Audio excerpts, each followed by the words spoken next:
अस्सलाम वालेकुम, मैं हूं अलीना फारूक शेख। आज पार्लियामेंट का जॉइंट सेशन था। इस मौके पर बिलावल भुट्टो ज़रदारी भी पार्लियामेंट आए और जब वो पार्लियामेंट हाउस आए तो उनसे सवाल हुआ 26वीं आईनी तरमीम से मुतल्लिक। और जो सुप्रीम कोर्ट में एक माहौल चल रहा है, इम्कान जाहिर किया जा रहा है कि इसके ऊपर मामलात कुछ इस तरफ भी जा सकते हैं कि रोल बैक हो सकती है 26वीं आईनी तरमीम, या इसको चैलेंज करके ख़त्म किया जा सकता है अदालत आलिया की तरफ से। तो बिलावल भुट्टो ज़रदारी साहब का क्या मौक़िफ़ था, सुनिए ज़रा। जहाँ तक सुप्रीम कोर्ट का माहौल है, ये अफसोसनाक बात है कि जब भी सुप्रीम कोर्ट की ओहदे में तब्दीलियाँ आती हैं तो ब्रदर जो जजेस हैं वो चीफ जस्टिस के जो रास्ते हैं उनमें आसानियाँ पैदा करना चाहिए, ऐसे मुश्किलात पैदा नहीं करना चाहिए। वैसे अफसोस के साथ कहना पड़ रहा है, अब ये एक 26th अमेंडमेंट या 26th अमेंडमेंट ना हो, आपको ये मानना पड़ेगा कि ये अब पाकिस्तान की अदालत में एक रवायत बन चुका है। जहाँ तक 26th अमेंडमेंट की रोल बैक की बात है, वो तो सिर्फ इस इदारे के पास इख्तियार है, तो ना हम मानेंगे, ना मुल्क मानेंगे, ना कोई और मानेंगे कि किसी और इदारा आइन को रोल बैक करे। बिलावल साहब का बयान आपने सुना। ये एक ऐसे माहौल में बात हो रही है जहाँ इम्कान जाहिर किया जा रहा है कि पीर यानी 27 जनवरी को जो 26वीं आईनी तरमीम को चैलेंज किया गया है, वो दरख्वास्तें टेकअप की जा सकती हैं। बिलावल साहब का ये कहना कि किसी और इदारे के पास पार्लियामान के अलावा ये इख्तियार ही नहीं है कि वो रोल बैक करे, बल्कि तस्लीम करना होगा आइन और कानून को। बेहतरी इसी में। क्या ये मौक़िफ़ दुरुस्त है? अपने तज्ज़ियाकारों के सामने हमारा सवाल। और इसके लिए हमें ज्वाइन कर रहे हैं इरशाद भट्टी साहब, मज़हर अब्बास साहब, आसिफ बशीर चौधरी और एजाज़ सैयद भी हमारे साथ मौजूद हैं। इरशाद भट्टी साहब, आप कहिएगा, बिलावल साहब जो बात कर रहे हैं क्या वज़न है उसमें, और इस वक्त ये बयान कितना अहम? इनका बयान किसी वक्त भी कोई अहमियत का हामिल नहीं होता, पहुँचे हुए बुज़ुर्ग हैं। लेकिन बड़ी मज़े की बात कर रहे हैं बिलावल भुट्टो। फरमा रहे हैं कि ये अफसोसनाक है कि सुप्रीम कोर्ट के जज अपने चीफ जस्टिस की राह में मुश्किलात पैदा कर रहे हैं, इन्हें आसानियाँ पैदा करनी चाहिए। अब ये अल्हम्दुलिल्लाह बिलावल को बिलावल की नसीहतें सुनना पड़नी थी सुप्रीम कोर्ट को और जजों को। अगर कोई जज पलट कर कह दे कि ये अफसोसनाक है कि बिलावल भुट्टो और उनके इत्तेहादी मतलब पीपल्स पार्टी और मुस्लिम लीग तरीके इंसाफ की राह में रुकावटें पैदा कर रहे हैं, इन्हें इमरान खान के लिए आसानियाँ पैदा करनी चाहिए। सोचिए, अगर किसी समात के दौरान कोई जज ये कह दे तो बिलावल भुट्टो साहब को कैसा लगेगा। अब आ जाइए उनके दूसरी कौले ज़र्री पर। ये बिलावल भुट्टो साहब के होते हुए किसकी जुर्रत है कि वो 26वीं आईनी तरमीम को ख़त्म करें? बिलावल भुट्टो को ये कहने की ज़रूरत क्यों पेश आई? मंसूर अली शाह साहब तो कह चुके हैं अभी इस केस की समाअत के दौरान कि हम 26वीं आईनी तरमीम को नहीं छेड़ रहे, हम तौहीन अदालत केस चला रहे हैं। 27 जनवरी को अगर 26वीं आईनी तरमीम के ख़िलाफ़ दरखास्तों का केस लगता है तो ऐसा लग रहा है कि वो भी आईनी बेंच सुनेगा जो 26वीं आईनी तरमीम के नतीजे में वजूद में आया। हाँ, हल्की फुल्की गड़बड़ हो सकती है कि अगर फुल कोर्ट बैठ गया, और फुल कोर्ट बैठना चाहिए, लेकिन इतनी हमारी किस्मत कहाँ कि इस बात पर कोई फुल कोर्ट बैठे और इस तरफ मामला जाए। बिल्कुल सही कह रहे हैं बिलावल भुट्टो, कोई इदारा 26वीं आईनी तरमीम ख़त्म करेगा तो कोई नहीं मानेगा। 8 फरवरी मैंडेट इस कौम ने किसको दिया, किसको मिला? किसी ने माना? मखसूस नशिस्तों के 4 सुप्रीम कोर्ट के ऑर्डर्स आ चुके हैं, किसी ने माने? केपी पंजाब हुकूमतें टूटी, 90 दिन के अंदर आइन कहता था इंतखाबात करवाएं, नहीं हुए, किसी ने माना? वफाक का 90 दिन में इलेक्शन होगा कि आइन ने कहा, आइन में लिखा हुआ है, किसी ने माना? तो क्यों कोई मानेगा? आज बिलावल भुट्टो का रूल है, आज बिलावल भुट्टो की हुक्मरानी है, आज बिलावल भुट्टो की जमहूरियत राइज है इस मुल्क में। पार्लियामान सब कुछ कर सकती है। 26वीं आईनी तरमीम हो, नैब तरामीम 1 हो, नैब तरामीम 2 हो, नैब तरामीम 3 हो, इलेक्शन एक्ट तरमीम 1 हो, इलेक्शन एक्ट तरमीम 2 हो, supreme court practice and procedure act हो, supreme court practice and procedure तरमीमी एक्ट हो, जलसे जुलूसों वाली कानून साजियाँ हो, पीका एक्ट तरमीमी बिल हो, फायर वाल, एक्स बंदश, VPN गैर शरी मुल्क की सलामती के लिए ख़तरा, सब कुछ पार्लियामेंट कर सकती है, बाकी किसी की क्या ज़रूरत है। मैं वैसे सोच रहा था मैडम शेख कि अगर अगली हुकूमत इनकी ना हुई तो ये क्या करेंगे? इन्होंने एक ऐसी ग्राउंड सेट की है कि मुझे इनकी चीखें आज से सुनाई दे रही हैं। अगर किसी वक्त तो कोई हुकूमत और भी आ सकती है ना, अगर कोई केस अदलिया की तरफ गया, ये अदलिया की तरफ रिलीफ लेने के लिए इन्होंने देखा, तो 26वीं आईनी तरमीम सीना तान कर इनके आगे खड़ी होगी। ठीक है।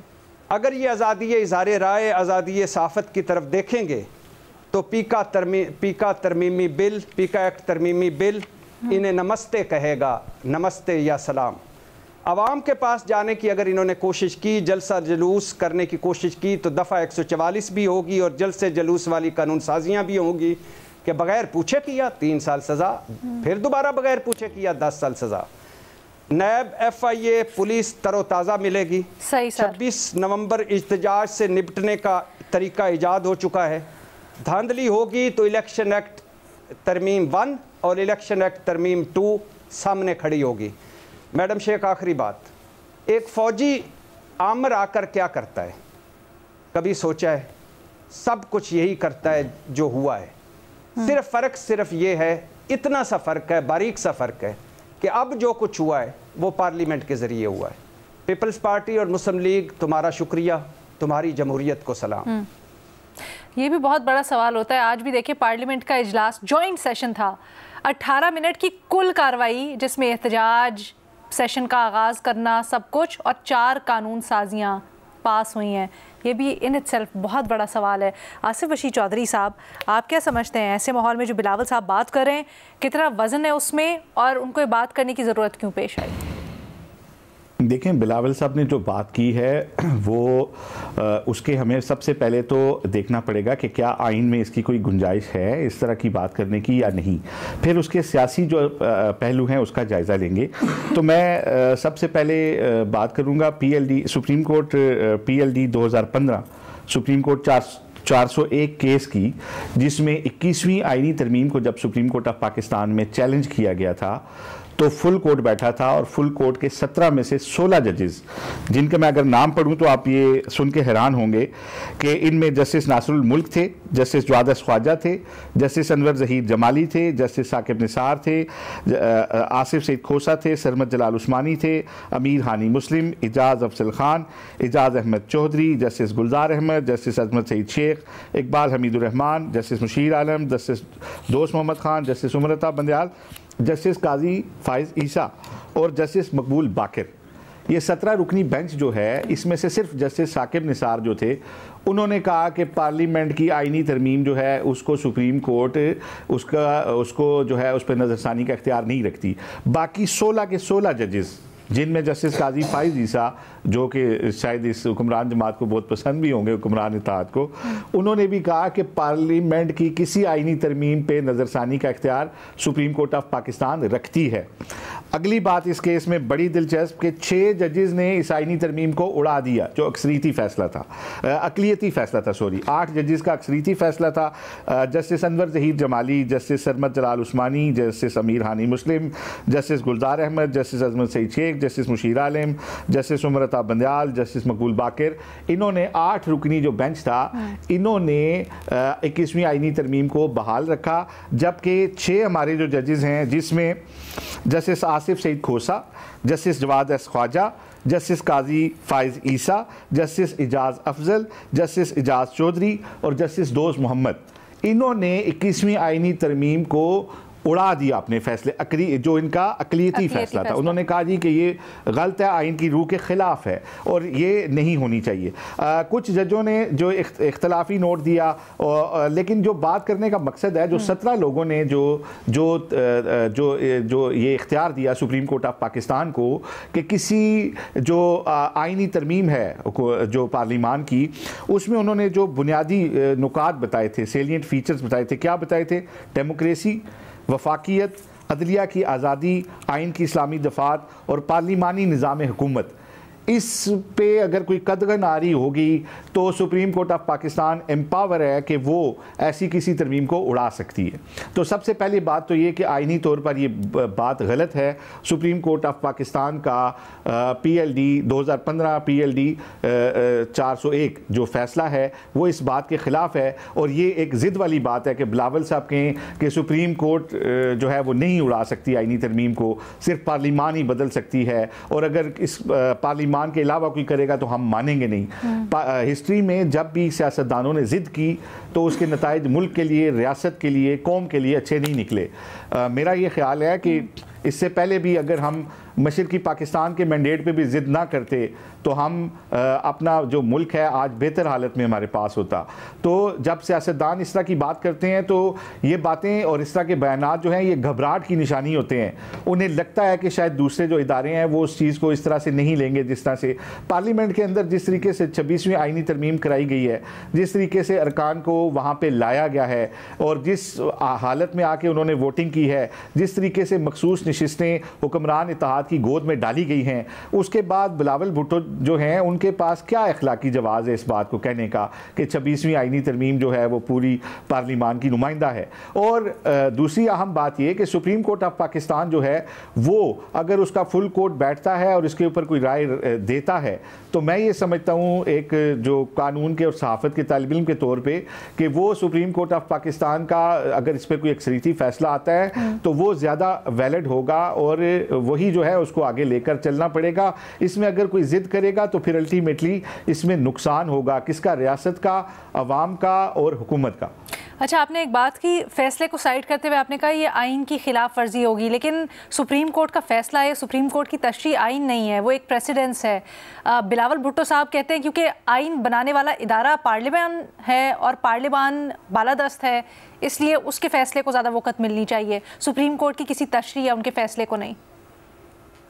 बिलावल भुट्टो साहब ने जो बात की है वो ये कहते हैं कि अगर पार्लियामेंट कोई जो आइनी तरमीम करती है तो उसको कोई दूसरा इदारा जो है वो नहीं देख सकता, जबकि सुप्रीम कोर्ट का फैसला है इसके ऊपर। और सुप्रीम कोर्ट ऑफ पाकिस्तान को अगर हम कहें कि उसकी बात नहीं माननी तो ये तो फिर एक किसी नए इमरानी मुआहदे की तरफ हमें जाना होगा, जिस इमरानी मुआहदे के तहत हम इस रियासत के अंदर ज़िंदगी गुजार रहे हैं या जिसके तहत ये पार्लिमान कायम है, उसके तहत तो बिलावल साहब क्यों गए थे भुट्टो साहब की जो उनका जो अदालती कत्ल हुआ है उसको रिविजिट कराने सुप्रीम कोर्ट क्यों गए थे कि तारीख में उन्होंने उसको ठीक करना था। ये दोनों चीज़ों को आपस में मिलाना दुरुस्त होगा क्योंकि वो एक केस था और ये आइन का मामला है। मज़हर अब्बास साहब, आपकी इसके ऊपर क्या राय है? देखिए, माफ़ कीजिएगा, नॉर्मली सुप्रीम कोर्ट के अपने फैसले मौजूद हैं और सुप्रीम कोर्ट की अपनी ऑब्जर्वेशंस मौजूद है कि अगर सुप्रीम कोर्ट ये देखती है कि कोई आइनी तरमीम आइन से मुतसादिम है तो उसको वो उस पर नज़रसानी कर सकती है। अब ये सुप्रीम कोर्ट के जजमेंट के ऊपर है कि वो ये देखे कि 26वीं आइनी तरमीम बुनियादी आइनी शकों से मुतसादिम है या नहीं है। ये तो सुप्रीम कोर्ट के बाकी आसिफ ने अपना एक वो जो सुप्रीम कोर्ट का जजमेंट है वो कोर्ट किया, वो इम्पोर्टेंट है 16 और 1 का, वो बहुत ज़ाहिर फुल कोर्ट का फ़ैसला है। दूसरी बात ये कि बिलावल भुट्टो जब ये गुफ्तगू करते हैं तो ये बताएं कि पार्लियामेंट का अपना कंडक्ट क्या है और किस तरह आइनी तरामीम, किस तरह कवानीन पास किए जाते हैं। और अब जो आप माशाल्लाह जो पैका का कानून लेकर आ रहे हैं उसके तहत तो हम ये गुफ्तगू भी नहीं कर सकेंगे। आ गए हैं, कल मंजूर हो गया। नहीं, अभी तो सेनेट में आएगा ना सर, वो जिस तरह कल इन्होंने हाँ वही मैं कह रहा हूँ कि ये पहले जब हम आइन की बात करते हैं तो ज़रा बताएं कि पिछले 1 साल में कोई CCI का इजलास हुआ क्या? ये आइन की खिलाफ वर्जी नहीं है कि काउंसिल ऑफ कॉमन, जिसकी आप वो ख़ुद भी गुफ्तगू करते रहते हैं कि काउंसिल ऑफ कॉमन इंटरेस्ट का इजलास हर 3 महीने बाद होना चाहिए, नहीं हो रहा ना, तो ये आइन की खिलाफ वर्जी है या नहीं है? तो सिर्फ सुप्रीम कोर्ट सिर्फ 26वीं आइनी तरमीम को नहीं देखें आज जिस तरह आपने अभी मिसाल दी शुरू में, कितना बड़ा मजाक है इस कौम के साथ कि आप 17-18 मिनट की प्रोसीडिंग करके 4 बिल आपने बग़ैर किसी डिबेट के, डिस्कशन के पास कर डाले। इस तरह की कानून साजी आप कर रहे हैं, इस तरह की आइन में तरामीम आप कर रहे हैं, इस तरह के कवानीन आप बना रहे हैं। आपने पहले तो ये जो कानून पास कर रहे हैं मीडिया के हवाले से, मैं आपको पूरे दावे से कहता हूँ, पाकिस्तान की सियासी तारीख का बदतरीन कानून है ये जो लाया जा रहा है। इसके बाद एक ऐसी ज़बाबंदी होगी कि जिसको वो चाहेंगे पकड़ लेंगे, जिसको वो चाहेंगे बंद कर देंगे, जिसको वो चाहेंगे सज़ा दे देंगे।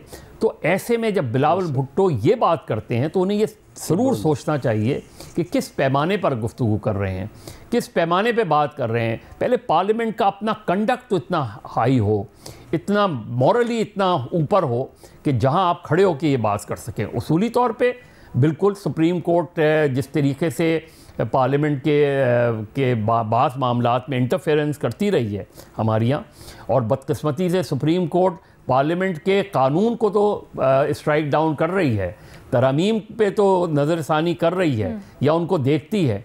जब मुल्क का आइन ही तोड़ दिया जाता है, कोई एक फ़ैसला तो बताएं कि 4 martial law, 3 direct martial law, military take over, कोई एक फ़ैसला तो बताएं कि जिसमें उन्होंने गासिब को गासिब कहा हो। हाँ, हिना जिलानी के केस में ये बात की गई थी, लेकिन फिर 77 में मार्शल लॉ लगा। कोई एक फ़ैसला सुप्रीम कोर्ट बताए, जब वो ये सारी गुफ्तगू करते हैं तो सुप्रीम कोर्ट बताए कि उसने कभी भी ऐसा किया। तो ये बात अपनी जगह बिल्कुल दुरुस्त है कि हमारी जुडिशरी का जो किरदार रहा है वो कोई बहुत ताबनाक नहीं रहा, लेकिन पार्लियामेंट का किरदार भी बहुत अच्छा नहीं रहा। लिहाजा बिलावल भुट्टो इसमें बैलेंस कायम करें। ये कहना कि नहीं मानेंगे तो आप ये जो कानून बना रहे हैं इसको हम भी नहीं मानेंगे, जो आप पैका का कानून बना रहे हैं इसको हम नहीं मानेंगे, आप कर लें, आप जो भी आपने एक्शन लेना है। तो मेरा ख्याल है पार्लियामेंट को अपना लेवल बहुत हाई करने की ज़रूरत है। ऐसे कवानीन बनाएं, डिबेट करें, डिस्कस करें, उसके बाद किसी बिल को पास करें। क्या ज़रूरत थी आज वो 4 बिल पास करने की क्या ज़रूरत थी? क्या रोका नहीं जा सकता था? क्या स्पीकर साहब 18 मिनट की प्रोसीडिंग करके स्पीकर साहब ने कौन से हाई मॉरल ग्राउंड पे ये बात की है? आपने कर लिए। आपको इससे बेहतर था कि आप आज सेशन ही नहीं करते, आप एडजर्न कर देते सेशन, कहते कि फिर आप मंडे से लेकर आएँ, इस पर डिबेट करें और डिबेट के बाद बिल पास करें। ठीक है। मेरा ख्याल है इस चीज़ का ख्याल रखने की ज़रूरत है। बाकी हम उसूली आइन और कानून की बात करें, लेकिन पहले ये ज़रूर देखना चाहिए कि क्या मैं खुद एज ए पार्लियामेंटेरियन, क्या मैं खुद आइन और कानून की पासदारी कर भी रहा हूँ या नहीं? बड़ी अच्छी मिसाल दी जो मैं एजाज़ की तरफ लेके जाना चाहिए। एजाज़, अगर तारीख़ देखें तो अमूमन अगर इस तरह से किसी पार्लियामेंट के मामलात के अंदर या कानून साजी के अंदर या तरमीम के अंदर ख़ास तौर पर जुडिशरी ने जब भी इसकी नज़र सानी तशरीह, तो इसको देखने का एक ज़ाविया ये भी रहा है कि इसको जुडिशल एक्टिविज़म कहा जाता है। उसके पीछे बहुत से मुहर्रिकात होते हैं जिनको देखा जाता है। अगर आज तरमीम के बाद ये सब होता है, क्योंकि आज भी बहुत सारे सवालात हैं जो सियासतदान उठाते हैं जुडिशरी से मुतल्लिक, तो उसको किस लेंस से देखा जाएगा, किस जाविये से देखा जाएगा? क्या बिलावल साहब जो बात कर रहे हैं इस माहौल की, वो जेन्युइन बात है या कोई खदशा है? अलीना, बहुत बहुत शुक्रिया। अलीना, अगर आईन पाकिस्तान 1973 की इम्प्लीमेंटेशन के दौर से शुरू की जाए तारीख़ अदालती, तो आपको नज़र आएगा कि पाकिस्तान की जो आला अदलिया है ये हमेशा फ़ौजी इस्टेब्लिशमेंट और जो भी इस्टेब्लिशमेंट रही है इस मुल्क में, ये उसके साथ हैंड इन ग्लव रही है। ये जो बड़ी तब्दीली हमने देखी वो देखी 2007 में, जब इफ्तिखार चौधरी को रिमूव किया गया, बाद में उनकी बहाली हुई, लेकिन उसके बाद में भी पता लगा कि इफ्तिखार चौधरी जो है वो भी किसी न किसी तरीके से इस्टेब्लिशमेंट के साथ मिले हुए थे। और आपने देखा कि इफ्तिखार चौधरी ने भी जो रोल इफ्तिखार चौधरी साहब की अदालत के अदवार में हुआ वो भी कोई इतना मिसाली रोल अदा नहीं किया गया। उनके बाज़ केसेस के फ़ैसले बड़े तारीख़ी थे, बड़े अच्छे थे। मसलन असगर खान केस का फ़ैसला और भी एक दो आप साइड कर सकते हैं जो बड़े मिसाली थे। इफ्तिखार चौधरी साहब के बाद का जो दौर है, ख़ुद उनके दौर समेत, तो उसमें अदलिया ने इस्टेब्लिशमेंट का जो ताकत है उसमें एक हिस्सा लिया और वो इस्टेब्लिशमेंट के एक ताकतवर पार्टनर के तौर पर सामने आई। लेकिन मुंतखब वज़राए आज़म को घर भेजना, मुंतखब पार्लियामेंट की तौहीन करना, ये अदलिया का बदकिस्मती से वतीरा रहा है, इसमें तो कोई दो राय मौजूद नहीं है। और जब ये constitutional amendment 26th constitutional amendment हो रही थी तो ये की जा रही थी कि शायद जो पाकिस्तान की तारीख़ में जो इम्बैलेंस है, यानी कि अदलिया को इख्तियार दे दिया है कि वो पार्लियामेंट के मुंतखब अरकान जो कि विल ऑफ द पीपल को रिप्रेजेंट करते हैं, उन को अदलिया के अरकान जो कि ख़ुद सरकार के ख़जाने से तनख्वाह लेते हैं, वो 7 या 6 जजेस या 10 जजेस या 15 जजेस बैठ के वो सारे 340 अरकान या 300 अरकान के फैसले को फ़ारग कर देते हैं। तो तवक्को तो ये की जा रही थी कि नेक नीति से कोई कॉन्स्टिट्यूशनल अमेंडमेंट होगी, हायर मॉरल ग्राउंड्स के ऊपर खड़े होकर होगी। तो ये जो इम्बैलेंस है कॉन्स्टिट्यूशन में कि अदलिया को आपने इतना पावरफुल कर दिया है कि वो पार्लियामेंट को पीछे भेज देती है, हालांकि अदलिया खुद इसी पार्लियामेंट के बतन से जन्म ली है। और इस बारे में पूरी एक कॉन्स्टिट्यूशनल डिबेट है। पाकिस्तान की तारीख अगर देखें तो पाकिस्तान में जो पार्लियामेंट की कमज़ोरी में एक बहुत बड़ा किरदार अदलिया ने इस्टेब्लिशमेंट के साथ मिलकर अदा किया है। लेकिन हुआ क्या अलीना, हुआ ये कि हमने और आपने देखा, पहली बात तो ये कि फरवरी 2024 के जो इंतखाबात हुए, मुतनाज़ा इंतखाबात हुए, जिससे जो जन्म ली असम्बली वो एक मुतनाज़ या एक सवालिया मैंडेट के साथ वो असम्बली, मौजूदा असम्बली वजूद में आई। और इसके ऊपर एक इस तनाज़े का तो दाग था ही था, लेकिन हमने देखा जब 2/3 मेजॉरिटी इस गवर्नमेंट के पास नहीं थी और इस गवर्नमेंट ने किस तरीके से मैनेज किया सेनेट में जो अख्तर मेंगल साहब की पार्टी के अरकान को। आपको पता है कि मैं भी उधर मौजूद था, हमारे साथी और साथी भी मौजूद थे, गालिबन आसिफ भी थे उधर। किस तरीके से जो अरकान हैं उनको पहले गायब किया गया, फिर उनको लाया गया, गाड़ियों में लेके आया गया, अजीबो गरीब सिक्योरिटी थी उनके साथ, वो लेके गई और उन्होंने अपनी पार्टी विल के ख़िलाफ़ जाके वोट दिया। यानी कि आपके पास सेनेट ऑफ पाकिस्तान में अक्सरियत नहीं थी, आपने वो अक्सरियत चोरी की। आपके पास नेशनल असम्बली में अक्सरियत नहीं थी, आपने हॉर्स ट्रेडिंग की और उस हॉर्स ट्रेडिंग के ज़रिए नेशनल असम्बली में या सेनेट में आप लाकर 26वीं आईनी तरमीम मंजूर करते हैं। तो क्या अखलाकी ग्राउंड आपकी रह गई? जो प्रिंसिपल था, असूल था बिलावल साहब का, ये बिल्कुल बात ठीक है कि पार्लियामेंट सुप्रीम होनी चाहिए और ये बिल्कुल बात दुरुस्त है कि अदलिया को इस बात का कोई इख्तियार नहीं होना चाहिए कि वो पार्लियामेंट या विल ऑफ द पीपल को एक यक जंबुश कलम उठाकर फेंक दे। लेकिन आप ही अपनी अदाओं पर ज़रा गौर करें। हम अगर अर्ज करेंगे तो शिकायत होगी। आप देखिए तो सही पार्लियामेंट ने क्या किरदार अदा किया। और मैं तो बिलावल से इस तरह की तवक्को नहीं करता। मैं मौजूदा जो सियासतदान है, मौजूदा सियासी लाट में बिलावल को मैं ज़ाती तौर पर बड़ा पसंद करता हूँ, लेकिन बिलावल साहब की तरफ से ये बयान आना मुझे कोई इतना अच्छा नहीं लगा। किस अखलाकी ग्राउंड पे हमारे सियासतदान इस बात की पैरा दे सकते हैं कि जो 26वीं आईनी तरमीम है वो आला अरफा पार्लिमानी और जमहूरी असूलों के तहत हुई है? कभी भी नहीं हुई। अगर काश ये सर इखलाकी ग्राउंड के ऊपर अगर जाएं तो असूल अपनाते, इखलाकी ग्राउंड के ऊपर अगर जाएं तो पार्लियामेंट भी शिकायत करती है कि दूसरी तरफ से उनको भी बहुत सारे मसले मसाइल और पॉलिटिक्स का सामना करना पड़ रहा है।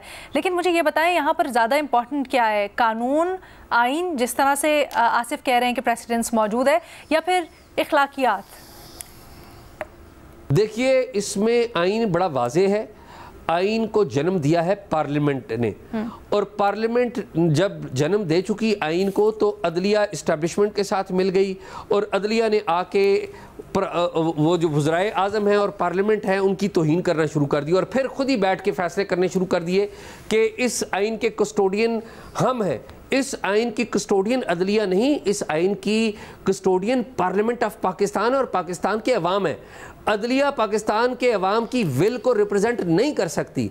अदलिया आइन की तशरीह कर सकती है, आइन रीराइट नहीं कर सकती।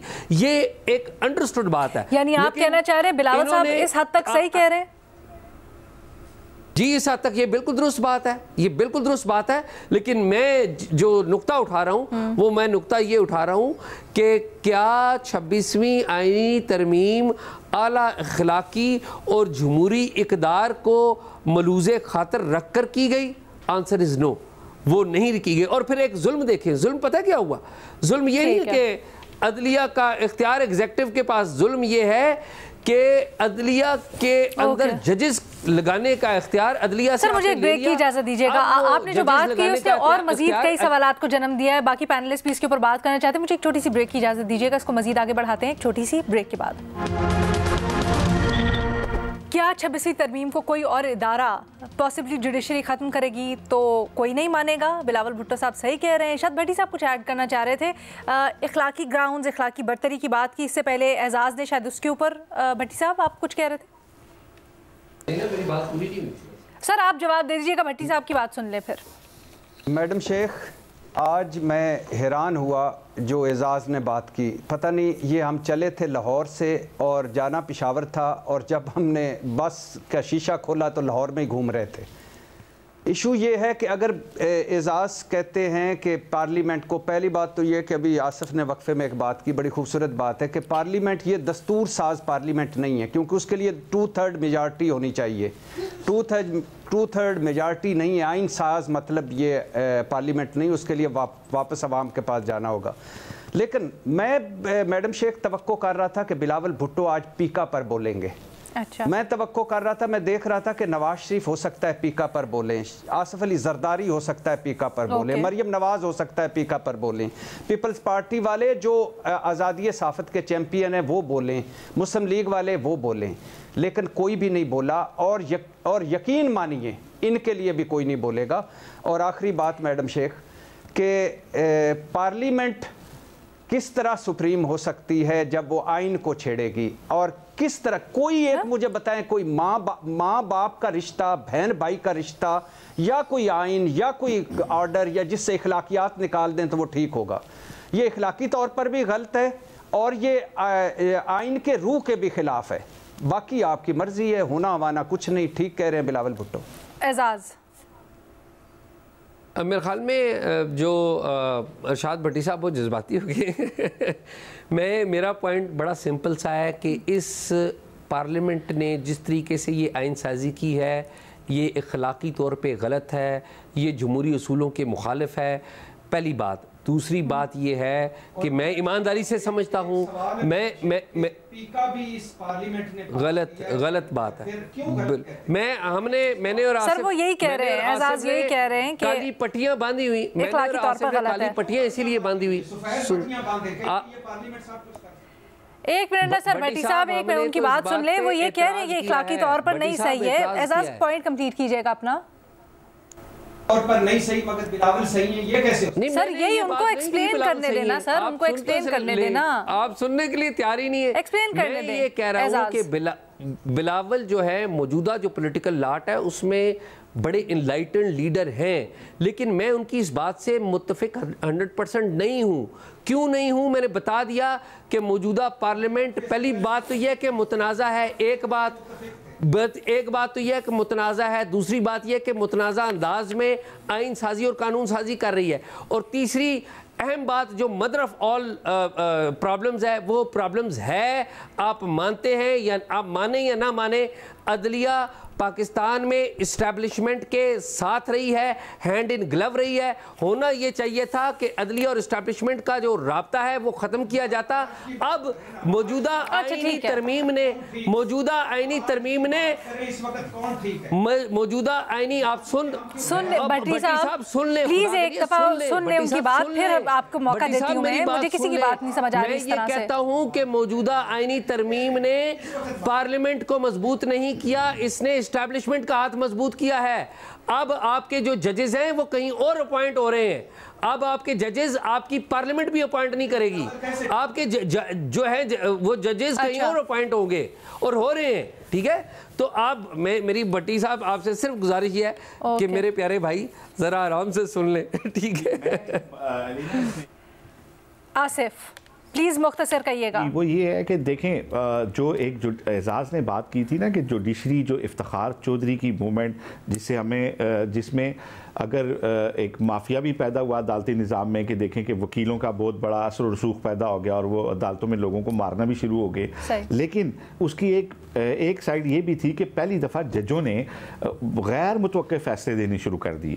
तो ये इस सारे सिस्टम को लपेटा गया है 26वीं आईनी तरमीम के तहत, और दोबारा से इस्टेब्लिशमेंट के जो है उसके तहत दे दिया गया। और जुडिशरी की जो इंडिपेंडेंस है वो ये अगर जो है प्रैक्टिकली ख़त्म हो चुकी है। अब जो बात हम जिस मफरूज़े पे कर रहे हैं ना, या बिलावल साहब ने की कि अगर किसी ने चेंज किया, ये गुत्थियाँ बड़ी सोच के सुलझाई गई हैं। ये कोई ऐसा डिसीजन नहीं आने वाला कि 26वीं आईनी तरमीम ख़त्म है। ठीक है, लेकिन हम जो बुनियाद पे बात कर रहे हैं, जिस असूल पे बात कर रहे हैं, उस असूल के ऊपर यह है कि एक तो ये कि आइन में पहले अदालती फैसला ही मौजूद है कि नज़रसानी हो सकती है आईनी आईनी तरमीम पे।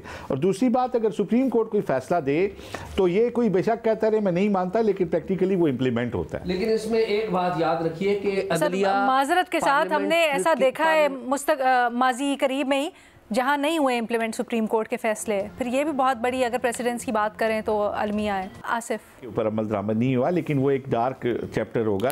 अदालत का फैसला देखें ना, सजाए बहुत जब किसी को हो जाती है, चाहे किसी को मंजूर नहीं भी होती है, एग्जीक्यूट होती है ना, तो मेरा ये ख्याल है कि ये उस बुनियादी इमरानी मुआहदे के तहत हम तस्लीम करते हैं जिसमें सबका रोल डिफाइन किया गया है। तो सारे जजेस 3 ऑर्डर्स आए, इलेक्शन कराओ, नहीं हुए। होती है अदलिया जो है वो एक रेफरी और एम्पायर होती है, अगर वो मिसयूज़ अपनी अथॉरिटी करे तो ये भी अफसोसनाक है, और अगर कोई ये कहे कि मैं इसकी बात नहीं मानूंगा तो वो भी उस मैच के बुनियादी असूलों के खिलाफ होता है जिसके तहत कोई एक पूरा मैच डिज़ाइन होता है। ये इख्तियार के हम ही आइन के तरमीम को देख सकते हैं, ये बड़ा काबिल एतराज़ है। अदलिया ने खुद ही अपने आप को एम्पावर कर लिया। बात यह है तशरीह ये कर सकते हैं, आइन री राइट नहीं कर सकते, री राइट नहीं कर सकते आइन री। और अभी जो मौजूदा आइनी तरमीम है उसके ऊपर देखें ना, सर आप री राइट होना किसको कहते हैं? खुद अदलिया हुई है, और अदलिया का एक से मुतसादिम, अगर ये सुप्रीम कोर्ट का इख्तियार है कि अगर आइन वो ये देखे कि आइन से मुतसादिम चीज़ ये है कि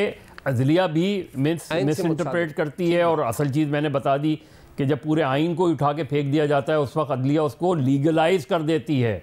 ये रहा है पाकिस्तान की तारीख में।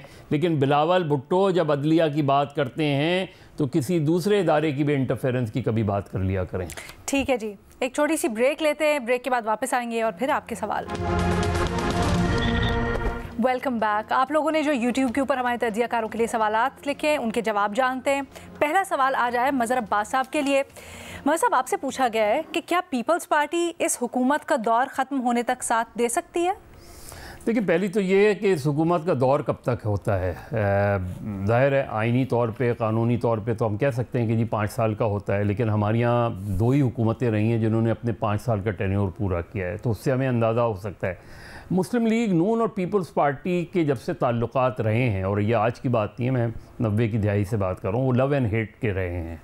मुस्लिम लीग नून, मैं नून की बात कर रहा हूँ, मुस्लिम लीग नून बनाई ही जो है एंटाई पीपल्स पार्टी गई थी, यानी शरीफ्स को जब पॉलिटिक्स में लाया गया था तो वो पीपल्स पार्टी को ख़त्म करने के लिए लाया गया था।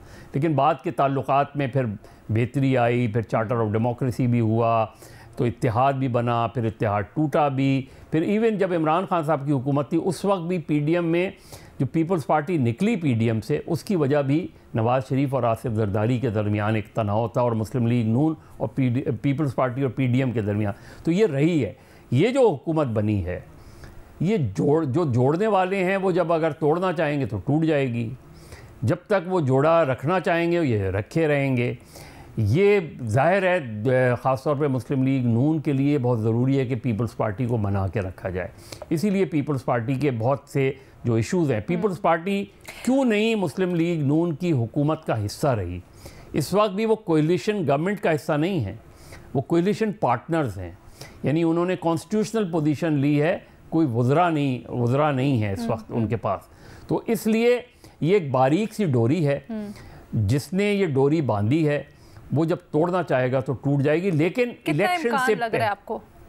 मेरे क्या कह रही, क्योंकि तनाव अभी जरा नजर आ रहा है ना इस डोरी के अंदर, जरा वो खिंची हुई है। तनाव है ना, तनाव बुनियादी तौर पे तनाव खींचा जा सकता है पीपल्स पार्टी की तरफ से। इस वक्त तनाव है 6 कनाल पे, सिंध में बहुत ज़्यादा प्रेशर है पीपल्स पार्टी के ऊपर।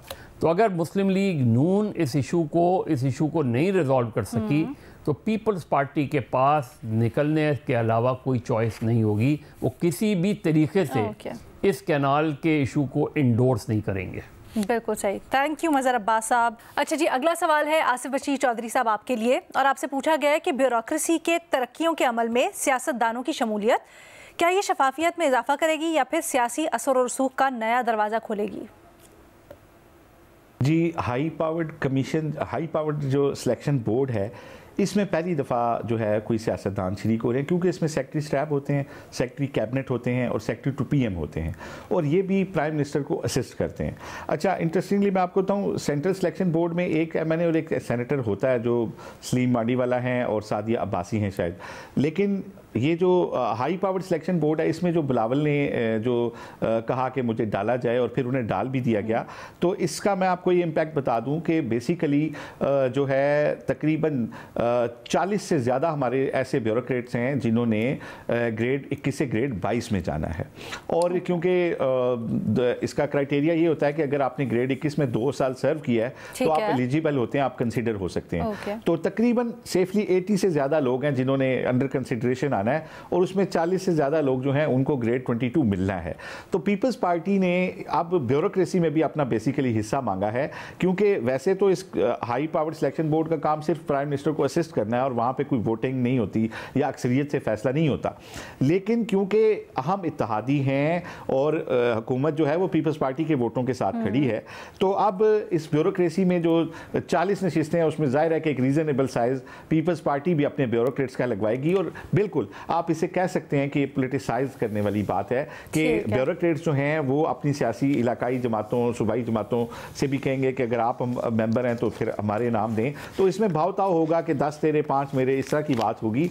जबकि इतने आला लेवल के ऊपर सिर्फ काबिलियत और मेरिट को जो है वो देखा जाना चाहिए, लेकिन अनफॉर्चुनेटली ये जो अब दरवाज़ा खुला है जिसमें दोनों लोग जो हैं, बिलावल साहब भी, ख्वाजा आसिफ साहब भी हैं, तो ये सियासी इंटरफेरेंस का दरवाज़ा खोल देगा आपके ख्याल में।